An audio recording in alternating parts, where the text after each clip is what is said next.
Without you.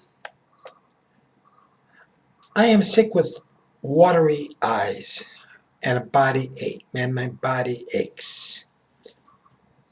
I fear I have the flu. A congestion of the lungs has me coughing constantly. Insomnia stains my eye sockets. They look as though charcoal has blackened them. For the first time in my life, I look older than my real age. Years ago, when a child, I read auguries in the snarled patterns of clouds and practiced divination in how snow accumulated to subtle differences of height on the post rails surrounding the corral. I examined the frozen breath of horses. I hoped to see some hint of good fortune, but abstracted is solely gloom and heartbreak. Today, desperate and preoccupied, I try to pick out the future from the way antenna wire twists against the white walls and runs up and down along the molding in my bedroom. Once again, all readings seem dismal. My mind has fallen into a trench, and like some foot soldier, I dig a deeper hole, hoping to escape an enemy barrage. Yet I fear my own defenses, that mud may bury me. I keep to the apartment all day, flipping over playing cards, looking for my destiny every time a queen of hearts appears from the deck. It's going okay tonight, not too bad. Don't be wearing that stick pin, the one with the opal on top. I found it rummaging at a local swap meet. I have heard about the reputation of opals.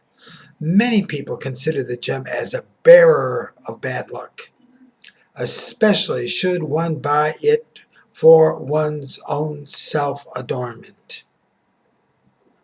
My luck isn't very good in the first place. I don't think me wearing an opal changes the outcome of life that much. No eulogy of this affair of heart, no photographs left here for me to remember us. I see no people driving down the street to witness. I see no people down the street to witness. Me driving off in the Ford alone. Rainy and cold outside today. Happy couples walk along the avenues, huddling close, tight, one to another. Your name has been deleted from my speed dial. It has vanished from my computer screen. I guess these musings are the closest it may ever come to a biography of us. I must wonder if this whole fantastic romance, does it amount to no more now than make-believe, a wild chorus of my imagining? Is it a footnote in this big book of my own? No children will be named for us. Not that you wanted it anyhow, the children being named after either you or me.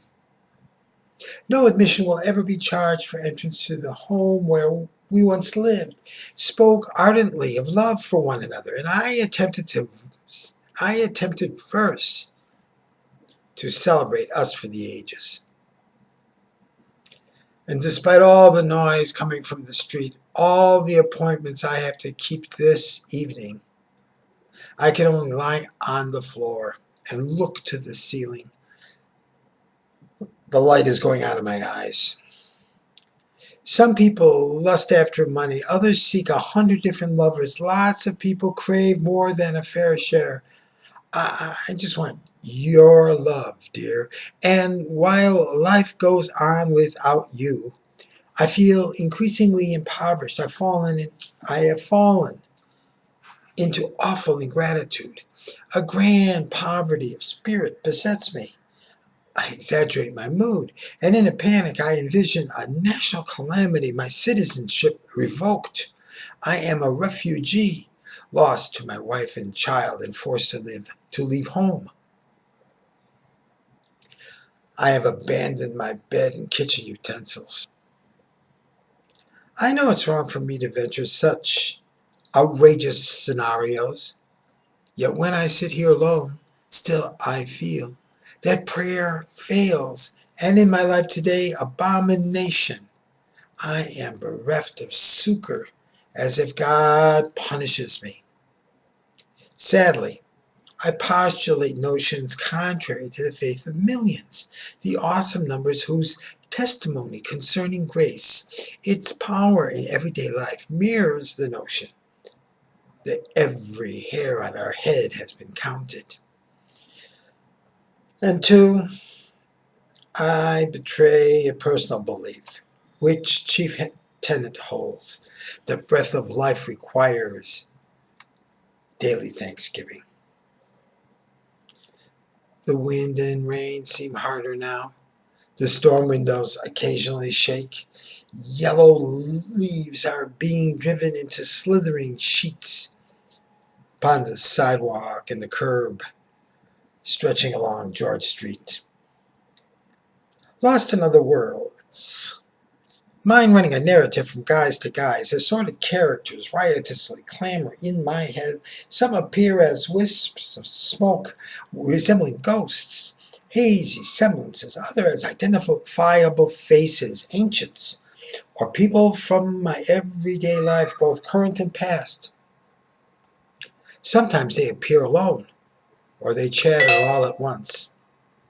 They seem to plead for life, or to want to live again. It could be that they wish for some sign of recognition. I guess they want to be remembered.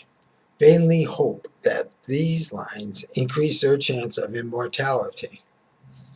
I see and hear so much anguish from them. While they continue in their importuning, they throw me a line or two, even a stock phrase. They try a hapless image, or urgently intone a fetching conceit.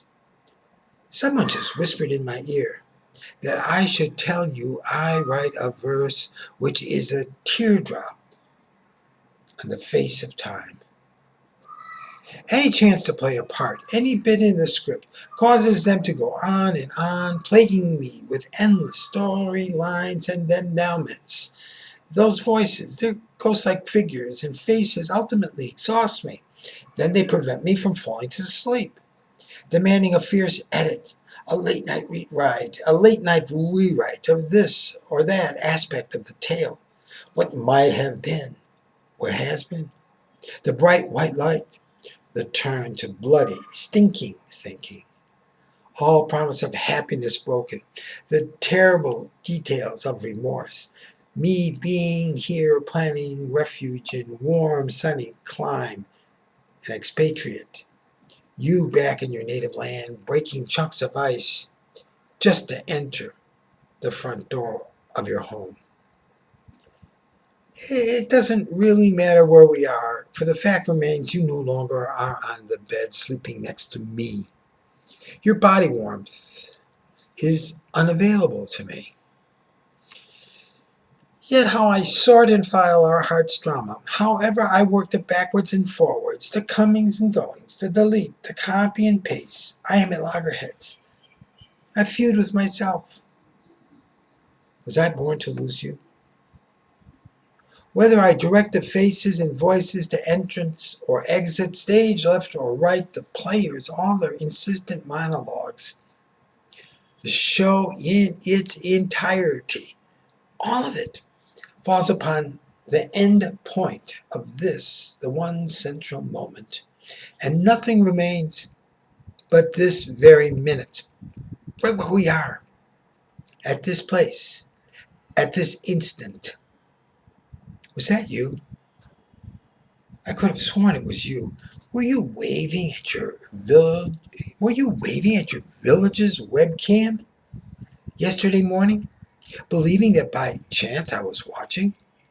Had you wanted to wish me a furtive hello? Remember the old Sunday school lesson? We are meant to share the curse. Adam's fall. When once he bit the apple, time itself remains unredeemable. all mortal experience, always eternally present. Do I hear an objection? Darling, do you suggest some musing about our future? Perhaps we have another day, another place? Okay. Well, we shall call it Chapter 28. Yeah, sure, that's a ticket. We set sail and merrily make our way, find home in a land far away on the other side of the baths of the eastern stars. What powder or liquid allows us to suppose a tomorrow? Our minds pretend our continuance. That phantasm that we awake and have another day. Who can guarantee the next sentient instant? The telephone is not ringing. No mail in the box. I wonder if anyone manages to bear with me. Would such good person allow me one more turn of phrase? I wish to take this poem and make it better. At least I am not drinking. And given the severity of my current heartbreak, thank God, from him, what strength, what glory of accomplishment. I am Stanley Pacion. That was a poem called Without You, George Street. Heartbreak. YouTube. Good afternoon.